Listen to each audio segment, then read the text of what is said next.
kaibog sa kalibutan, kaibog sa mga butang sa kalibutan, kanang kahinam sa kalibutan, makahatag kinig kabuta o kabuang.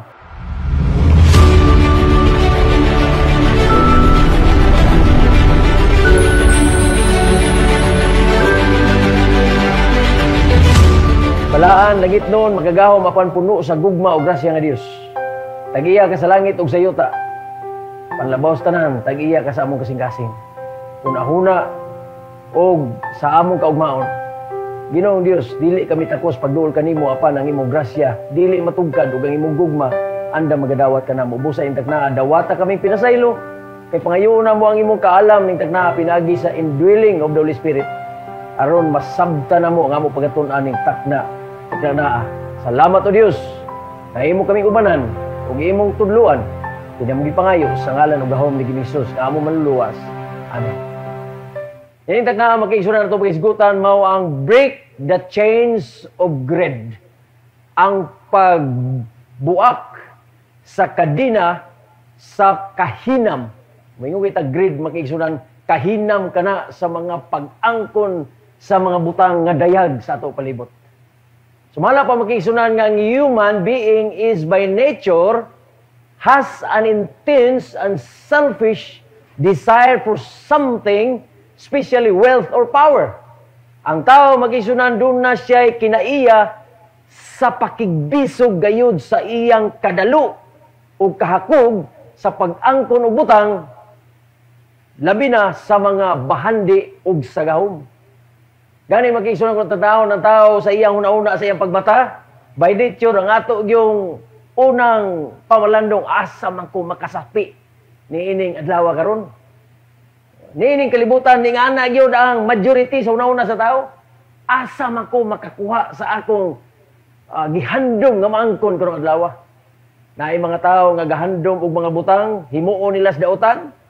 Napoy mga tao magisunan nga kuhaon nila tong ilang mga butang gihandom sa maayo. So dinis kalibutan nagsagol ang klaseng tinguha sa tao, maayo man og dautan. Ang mga dautan maghandom og magplanos pagpanulis sa pagpangidnap, sa pagpangarnap uban pa nga dautan nga pamagi. Apan ang mga matarong magigsunan magunaon sila asa sila makanegosyo, makaginansya siyang lambulhaton kada adlaw. So mo na itong pagatun-an magkaigsunan. Dunay usa nga nagsulti nga mao si Rumi. Si Rumi magkaigsunan usa ka 13th century Persian poet, theologian, and Sufi mystic who wrote about love, silence, spirituality, and the meaning of life. Ningon siya, greed makes man blind and foolish. Ang usa ka kaibog sa kalibutan, kaibog sa mga butang sa kalibutan, kanang kahinam sa kalibutan, makahatag kinig kabuta o kabuang, and makes him an easy prey for death. O mahimong usa ka tawo makiisunan nga sayon nilang siya, pakti yun. Delikado makiisunan, no? Ang kahinam dahil sa mga butang sa kalibutan, pwede di ay siya nga muhatod nga to sa tao sa delikado nga kahimtang sa iyang kinabuhi. Usasad makisunod ka magsusulat nga mao si Erich Fromm, naingon siya, greed is a bottomless pit which exhausts the person in an endless effort to satisfy the need without ever reaching satisfaction. Kini si Erich Fromm makisunan usa ni siya ka German-born American psychoanalyst and social philosopher who explored the interaction between psychology and society. Ang kahinam sa mga butang sa kalibutan, sumala pa niya, daw sama kini sa usa ka bangag nga ang tao sa iyag yung kusog, tinguhaon sa ulay hunong nga pakigbisog aron iyang matagbaw ang iyang gikinahanglan nga dili gyud niya moabot ang iyang katagbawan. Nga na day kadelikado makisunan ang gitawag greed. Ang kahinam sa mga butang sa kalibutan. So ang kahinam makisunan bantayan nato ni kay posible mo ni makadaldal nato paingon sa kadaot. Si Wayne Gerard Trotman makisunan ingon siya, instead of loving people and using money, people often love money and use people. Instead unta makigsunan nga itong higugmaw ng tao, ginamit ang salapi. Wow! Ang tao hinoon makigsunan na higugma sa salapi, nigamit siyang tao. Ito pa, posible magdaog-daog siya, posible mangilad siya, posible mang-scam siya, aron matagbaw niya makigsunan na niyang handom, mugamit siyang tao. Dili kay mo higugmag tao, mugamit o mga butang sa kalibutan. Greed is permanent slavery. Sumala pa may kisunan ni Ibn Abi Talib. I don't know how to pronounce that word, makisunan. Pero siya ang kahinam sa kalibutan, naghatag kinig walay hunong nga pagkasulugoon. So delikado gid ning greed makisunan kung dili ni siya matugyan sa Dios. O wala tay pamagi nga kini maputol. Kay makadinahan tayo siya, di kita kairo Ginoon. Naawala ang kasulatan, nagisgot, makigsunan, o greed. Santiago, Kapitulo 4, versikulo 2, o James 4:2 na yun siya. You desire, but you do not have, so you kill. O greed di makigsunan. Ang tao mo handom, di magiging niya maangkon, mupatay na lang siya. You covet, but you cannot get what you want. Naibog ka, pandili ni mo makuha ang imong gusto. So you quarrel and fight. O hinungdan magis mga dunay, panagtigi sa mga magsuon, panagtakos sa mga parinti, mga ginikanan nga tos bata, silingan nga tos silingan, magpinusilay, mag-away mo adtong kurti, di magtingganay, magtinigbasay. Ano magkisunan tungod sa kahinam, sa kalibutan, guba ang relasyon. You do not have because you do not ask God. Wa kamo nakaangkon tungod kay kamo wala mangayo sa Dios. Some people, forgot to pray and ask the things that they need.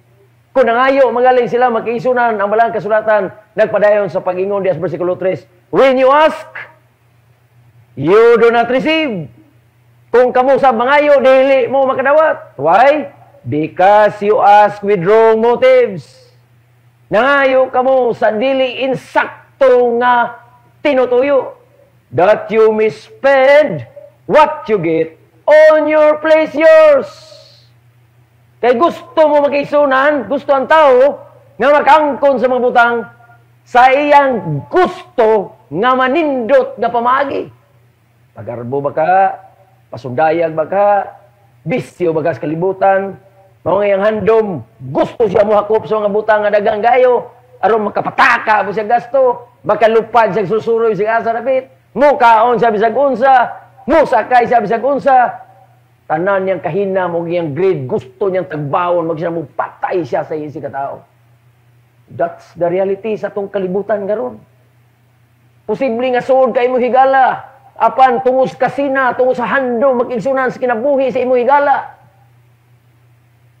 Himuan ni mo siya akusasyon nga dautan para malaglag siya. Aygon, makisunan magsusulat, inspired by the Holy Spirit, si Ginang White na ingon siya sa Testimonies Treasures, Volume 2, page 169. Wealth is obtained by every species of bravery. Ang mga bahandi sa kalibutan na angkon pinaagi sa pagpanulis. Not robbery men only. Not robbery of men only. Di lang kay pagpanulis nga to sa tao. But of God. Gitulis ang Diyos. Men are using His means to gratify their selfishness. Ang tao mag-isunan, sumala pa niya, naggamit o pamangagi aron matagbaw niyang iyang kahakog. Everything they can grasp is made to minister their greed. Ang tanan niya pamagi, iyang gihimo aron ang iyang kahinam, iyang maangkon.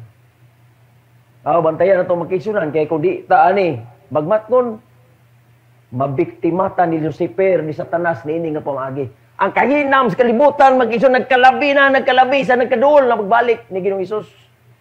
Ang tao nagka-materialistic, mag-isunan nga, ang iyang gitanaw, mga butang na nga makita, o kini nga mga butang, mga temporaryo, mga kaisunan. Busa ko na yung tanan ng tao, kung naghanag sa lapi, wow, sa iyang una-una, I am in heaven. I have everything. Pero deep inside, mag-iisunan, there is empty vacuum ngayang gibati. Because, believe it or not, mag-iisunan, dili magkatagbaw ang mga butang sa kalibutan. Hawang kanunay ang pagbati sa tao. Naku na istorya, mag-iisunan siya, sabi niyo, Pastor, sa una, 28 ka 10-wheelers ang akong mga sakyanan. Nag-deliver og mga bugas. Halos tibok Mindanao, ako'y supplier. Kung asa ko gusto mo adto, makaadto ko. Pero sa dihang nabisi ko sa akong negosyo, Pastor, I have no time for the Lord. Nabiyaan ako ang pagsimba, nabiyaan ako ang pag-ampo, busy ko sa pag-unaw-unaw sa pagtubo sa mga kwarta. Sa ligis panahon, nagbalatian ko, Pastor, tungkol kinag-ampo, Ginoo, kung mao maning nga mga butang, magalaglag na ako sa kalibutan. Please, Lord, tagay, pamaagi, nga ako maptap na, kay I want to go to heaven with you. I know the truth. Pero naglabi sa ako ang temporaryo mga butang. Please, Lord, help me, save me. Tungod yan nga pag-ampo, makigsunan. Natakbuyan sa sakit. O dito anong panahon na ganam-anam nag-dispatsar makigsunan ng iyang mga butang. Hangtod makigsunan nga nakakonsentrate siya sa pag-alagad. And now, he has much time for the Lord. Ingon siya, Pastor, namdot kayo nga akong pagbati. Karon itandi sa unang daghang kong salapi. Dili ko dato sa material sa pagkaroon itandi sa una. Pero ang akong pagbati, I am satisfied because of the presence of the Lord. Ang prinsipyo, makikisunan na mabuak o maputol kining kadina sa atong kahinam sa mga butang sa kalibutan is stewardship that sets us free. Kung atong dawaton nga kita piniyalan lamang sa mga butang sa kalibutan, o kining mga butang sa kalibutan, gigamit lamang sa Dios. Aron kita makisunan, makahinumdum, nga kita instrumento lamang o mga piniyalan sa pag-atiman niini. Aron kita mapamatud-an sa atong relasyon sa atong Dios o relasyon nato sa atong isikatao. Walain makisunan makaputol sa kadina, sa kahinam sa kalibutan. To accept is to accept that we are but steward of the things here on earth. Ingon makisunan Kolosas Kapitulo 3, versikulo 5. Put to death, meaning to say, patya. Therefore, whatever belongs to your earthly nature, patyang imong kalibutanon nga kinayahan. Sexual immorality, impurity, lust, evil desires, and greed, which is idolatry. Sabi na ito magkaisunan ang pagsimbag Diyos, katulad yun ay imahin, di ang ribulto, nagikulit magkaisunan, hinibo ba ka sa bato, hinimos balas, hinimo ba ka magkaisunan sa kanang kahoy, abi ito maula na ang gitawag na ito Diyos. Kaningon na pulo kasugo, ayaw kamo paglilok, o mga Diyos, des kalibutan yung sibahon, nanas na pulo kasugo, ikaduhang sugo, ibabaw sa langit, ilalom sa yuta, bisag asa dapit, ayaw. Pero di ay magsawa kay balo nga kini di ay greed, ang kahinam sa kalibutan is idolatry. Therefore, naingon magisunang balang kasulatan, patya kini. Sa akong pagpatay magkiksunan. Number 1, Colossians chapter 1, verse 15. Walay laing makapatay sa atong kahinam sa kalibutan. It is only the power and the presence of Jesus Christ atong kinabuhi for us to accept that we have nothing in this world. Na wala tay ato din sa kalibutan, bisa gamay. Sinsilyo sa bulsa, dili ato. Bisa ng bulsa nga gisudlan, dili ato. The Son is the image of the invisible God, the firstborn over all creation. Muna starting, mag-isos versikulo aron, atong dawaton, nga kining the Son is the image of the divine, of the invisible God is Jesus Christ. For in Him, nagtudlo Jesus Christ, all things were created, tanang butang gibuhat, things in heaven and on earth, visible and invisible, whether thrones or powers or rulers or authorities, all things have been created through Him and for Him. Butang makita o gili makita, ibuhat kini sa Dios. Langit, yuta, tibok, universo, sun, moon, and stars. Gagmay mga butang gakamang sa yuta. Mga isda nga dagko, mga isda nga gagmay. Mga mananap, sa kalasangan. Gibuhat kining tanan sa Dios, mga kaigsunan. Walay ato din sa kalibutan. Saya magud makalimot nga kita day pinakakamahuran nga mga binuhat din sa kalibutan, mga kaigsunan. Nganong dito mangyud sa tumoy-tumoy sa creation gibuhat ang tao. Nganong dili man sa ikadung adlaw, ikatulong adlaw, Genesis chapter 1 and Genesis chapter 2 mo nay creation account, mga kaigsunan, og nabasa na to diha nga sa ikaunom nga adlaw gibuhat sa Dios ang tao. Let us make man in our own image. Gikan sa abog sa yuta gibuhat ang tao. Genesis chapter 2 verse 9. Kanong dito mo gis pinakatumoy. Pagmata siya ni Adan mag-isyon, ingon siya, kinsa man ka? Of course, nakita niya mag-isyonan ng Diyos. Kinsa man ka? Ingon, Ginoo, posible atong nanaon pagdrama mag-isyonan. Ako ang imong magbubuhat. Ang imong Ginoo. Nganong imo makong gibuhat? Gibuhat ko ikaw aron mahimong tiniyalan sa mga butang tan-awas palibot. Pagtanaw ni Adan palibot mag-igsunan. Kumplito na, gikan sa pinakagamay. Nga butang hangtod sa pinakadako, nahaan na tanan. Mo ba? Tugyan ko kini kanimo. Ingon nga piniyalan. To attend all of these things and to take care of all these things na samtang tanaw ni Adan mag-iisunan, he will recognize that God is a powerful God nga di niya matugkad ang gahong nga nung nabuhat ni, and he start to study all organism nga makita. Nga naman po mag-iisunan nga gipatulog po si Adan ay aghimo si iba. Paghimos babae mag-isuan, gikuas gusok, sumalas palang kasulatan, gipatulog si Adan. Pag mata ni Adan, bungtanan na po siya, kinsa man po ka. Ngano mag-isunan, aron ipibalo sa Dios na ang tao way lagot sa iyang gibuhat. Wala gyoy participation mag-isunan tao sa pagbuhat sa Dios sa mga butang, bisan pa sa kaugalingon, lawas sa tao, apil ng iyang asawa nga si iba. Kalimutan na makiisunan mo nang mahimutang habugiro ni nga kalibutan. Kasakay lang ta makiisunan og inutang nga sakyanan. Mura na tagsikinsa. Grid na makiisunan. Nanay binandol kwarta sa tong bulsa na natay iti, mura na tagsikinsa. Dako na ta makiisunan og tentasyon nga malimuta sa tag-iya sa atong gisakyan, sa atong gigunitan, sa atong gikaon, sa nagkaon, o unsay na sulod sa bulsa. Kini ato mag-isuon nga episode, gusto na ko pinumdum nga we should always bring back the glory and honor to the author, the creator of all the things in this world.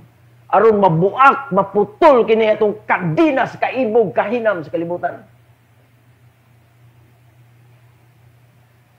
Colossians chapter 1 verse 17 nagpadayon ng tekstong naingon, He is before all things, and in Him all things hold together. Siya naana sa wala pa ang tanang mga butang, o pinaagi kaniya gipakupot ang tanang mga butang. Even this planet Earth revolve and rotate in its own axis mag-isunan because of the power of Jesus Christ. Wa may tabo mag-isunan bangga ang mga planeta. Wa may tabo mag-isunan nga nahimong 8 days a week. Nagkalantrakas mag-isunan ang movement sa atong planetas. Bisag sa atong solar system mag-isunan uniform, constant ang movement mag-isunan. Why? Because God's power is constant. Jesus is the same yesterday, today, and forever. Siya ang tag-iyas mga butang sa kalibutan. Kung makagunit matag salapi, makisunan na ingon ng Diyos, Haggai, chapter 2, verse 8, The silver is mine, and the gold is mine, declares the Lord Almighty. Na malandong bitang ko ang teksto, mag-isunan ng gibutangan, mag-isiginog address. Declares the Lord Almighty. Miingon ang Diyos na makagagahom, ako ang salapi, ako ang bulawan. Ngano?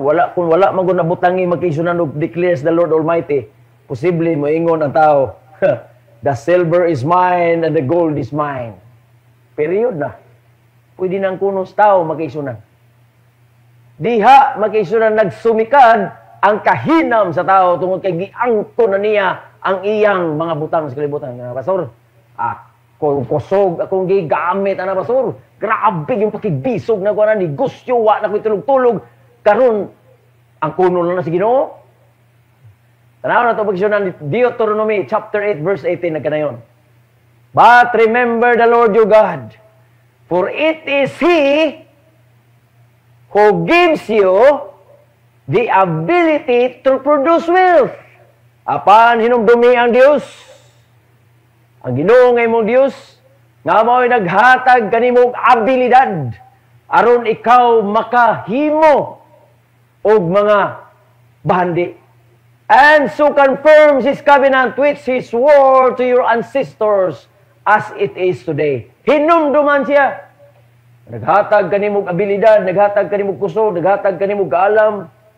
Kung business-minded ka, ang imong abilidad pagka CPA, kung business, kung ikaw makisunan abilidaran sa mga talent o guban pa diya, remember the Lord your God, for it is He who gives the things that you have now. That's why makisunan ng 1 Corinthians chapter 4 verse 2. Now it is required. Kung atong gidawat makisunan nga pinayalan ta sa Dios, it is required of stewards that they be found faithful. Nanglan makaplagan nga kita nga mga pinayalan, matinud-anon. Always recognize the Lord as the Creator. Always recognize the Lord as the source of everything.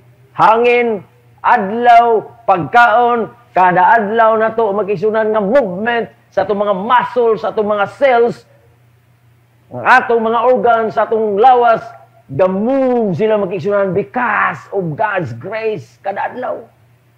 That's why atong pagdayeg sa Dios, Lord, salamat nga nakamata ko ning adlaw.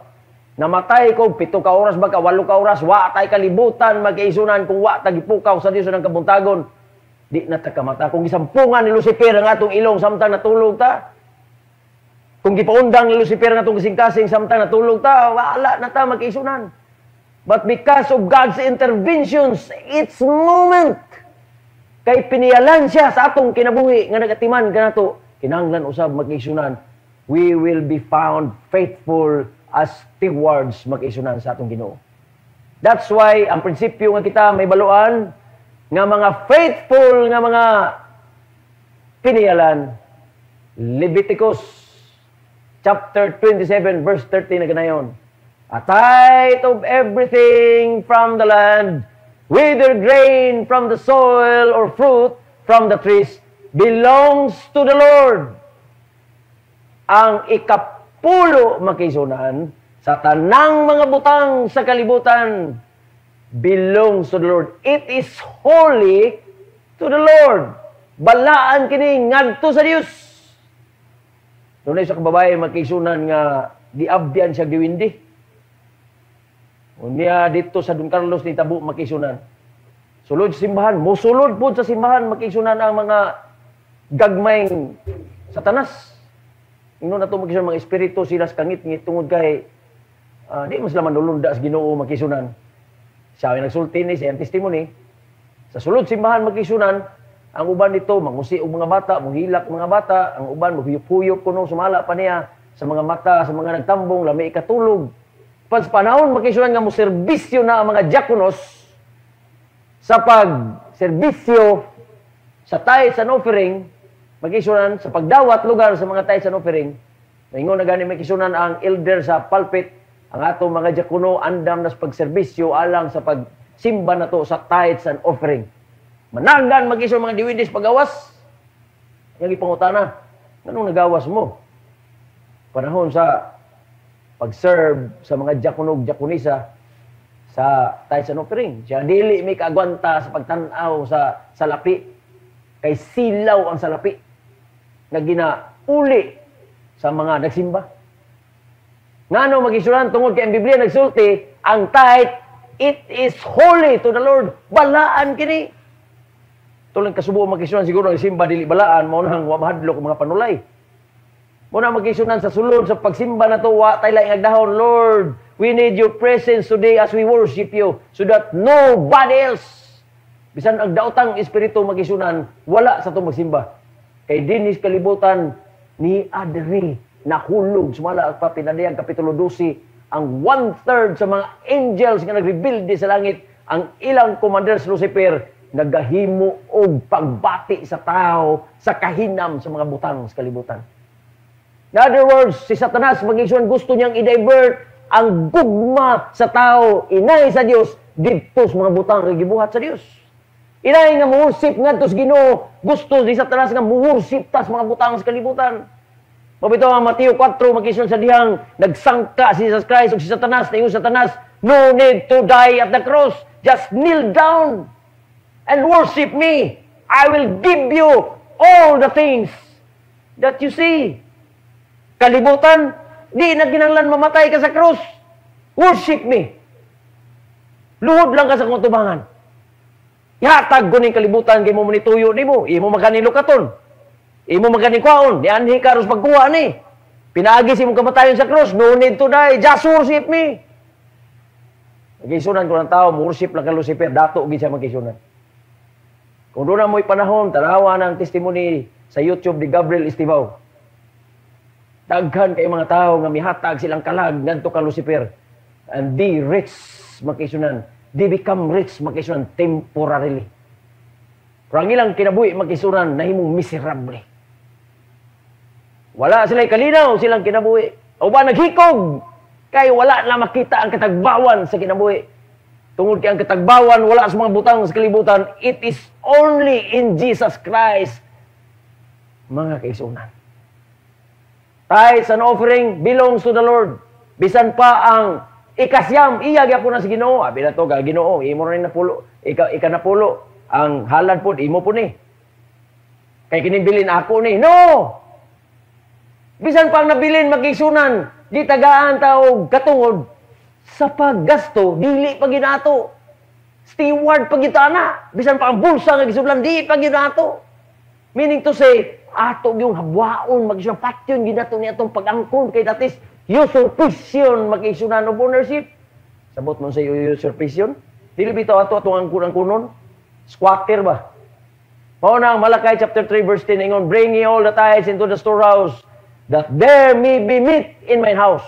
Pasabot niya na mag-isunan. Dunay kanunon sa akong puluyanan.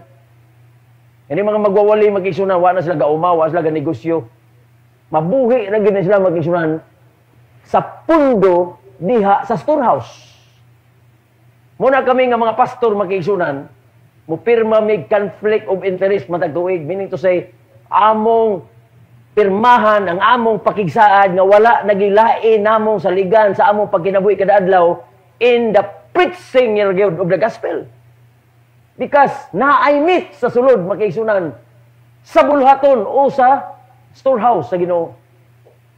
And prove me now, niya na saad sa Dios, kung apil tas buhat mag-isunan, apil taning buhata mag-isunan, itong i-recognize ang Dios, kamoy tagyas ng mga butang, o ang ikapulo alang sa iyang bulaton, ingon na Ginoo, prove me now. Testingi ako ninyo karon. Nag-ingon ang Dios sa magagahom, if I will not open you the windows of heaven, and pour you out a blessing, that there shall not be room enough to receive it. Akong ablihan at tabuanan sa langit. Akong ibubo ang panalangin. Gana kaninyo. Mga kisunan, dili basta-basta ang testimony sa akong amahan mismo. Madunggan yun akong amahan nga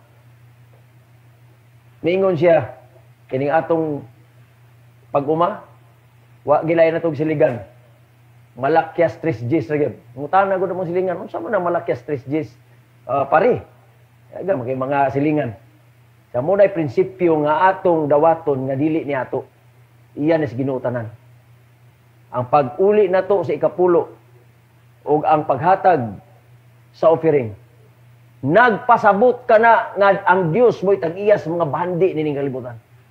Ug atong ipakuyanap sa tibok kalibutan nga ang Dios gugma nagpakamatay sa krus, nabanhaw, muanhi pag-usab aron mukuha sa mga tao nga nag-angkon nga sila mga piniyalan lamang ning kalibutan. Pan kato nag-angkon nga Lord, dili ni imo, ako ni. Way imo dis kalibutan kay ako ning pinaningwahaan. ibilin po sila sa Dios dili makaisunan sa kalibutan. Kay mo may lang gusto. Kauban ni Satanas. Inyo magkakakuno ng kalibutan nga inyo. So diha na lang mo sa kalibutan. Kaya mo inyo gusto. But remember, ang Diyos maghahatag og husay. Kay mo man yung gusto, kining kalibutan, nga karaan ako ning baguhon. 2 Pedro Kapitulo 3, nagisgot makisunan, o pagbag-o sa tong kalibutan, pinagig kalayo. Aruwa na'y dautan, makisunan nga magsamok-samok sa mga balaan. Samtang karon makisunan, nagapaabot na panahon na, we must realize that we are but just stewards sa mga butang makita o dili makita.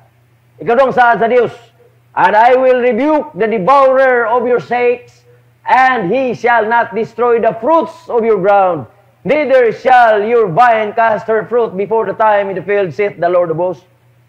Nag-init bitaw panahon na mag-isunan nga nagpugas may mais pagkadaghan ng damage.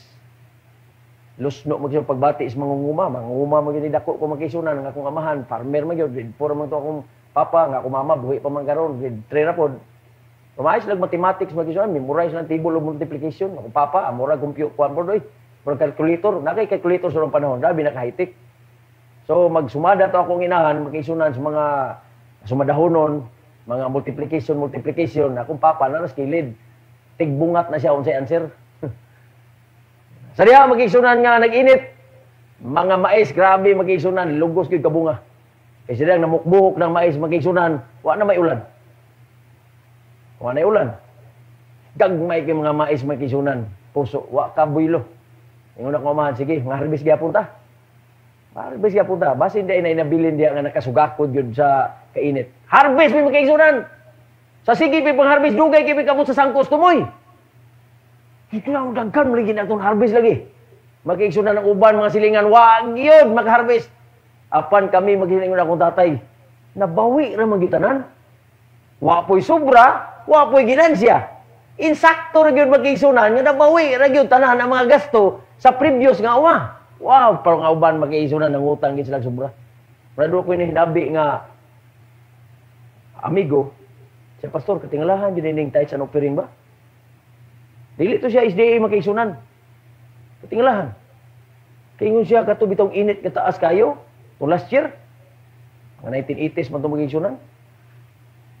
Dili basta-basta. Kaya nga no, pastor, sa diha nga akong practice ang pag-uli sa tithes, paghatag offering sa among church, sa ilang church ha, mas dako ko ginansya itandi atong wala pa ko nahatag. Apelido siya makisunan og garay na Don Carlos. Kay kining Dios magud na sa na siya tao, Dios na siya nga once mo saad siya, hindi na siya makisunan mo palpak. Iya ginang gisulti.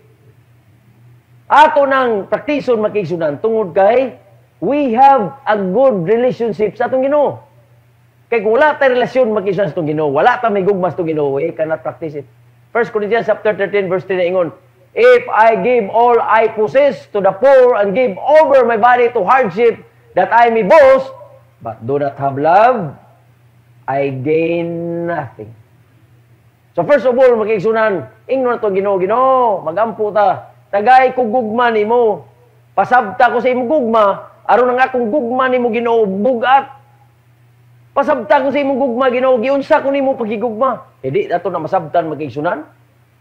Ang atong pag-uli sa halad o ikapulo, makisunan, mahimong tungod sa atong gyapong grid. Ako ni uli, para dako akong ginansya, para mudagan akong kwarta, ako ni uli. No, that is not the purpose. Gihatag na sa Dios ang iyang kinatibukan. Pinaagi sa kamatayon, sakripisyo ni Jesus Christ sa Kalbaryo sa krus. Dili po na tagabayad, magisunan, hindi man po nato. Ang ato lang magsusunod mawang atong pagkamatinudanon sa pagkapinialan. Marcos 12:30 nagkadayon. Love the Lord your God with all your heart, with all your soul, and with all your mind, and with all your strength. Pagugma sa Dios magigsunan dili gamay. Pan all, that is our challenge. Lord, help me to love you with all my heart, my mind, my soul, and my strength.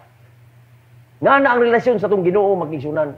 1 John 4:19 ingon, we love because He first loves us. Gigugma itong Ginoo tungod kay una siya nagugma sa ato.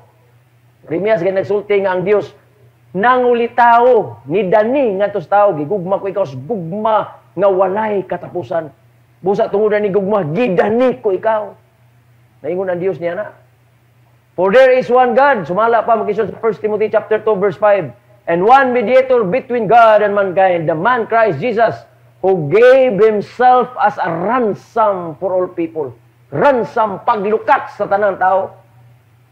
Kung wala si Kristo na pagkamatay sa krus, magkaigsunan, wa siya katungod mag-ausab sa atong kalibutan. Wa siya katungod magsunog sa atong kalibutan. Kung kay giprinda kini ni Adan o ni Iba nga ito ka Lucifer.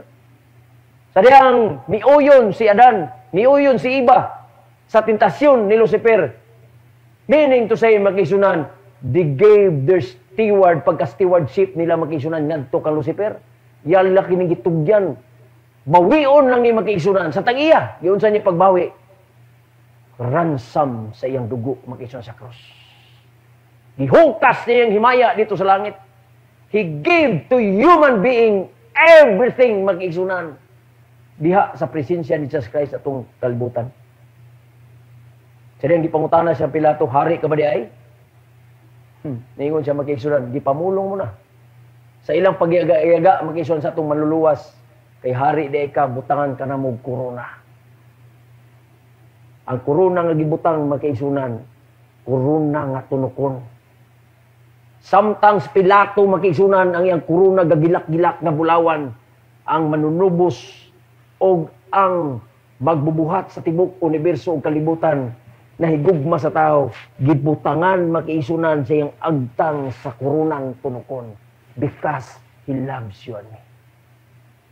Grabe pagkangilingig sa iyang pagbawi sa itong kalibutan.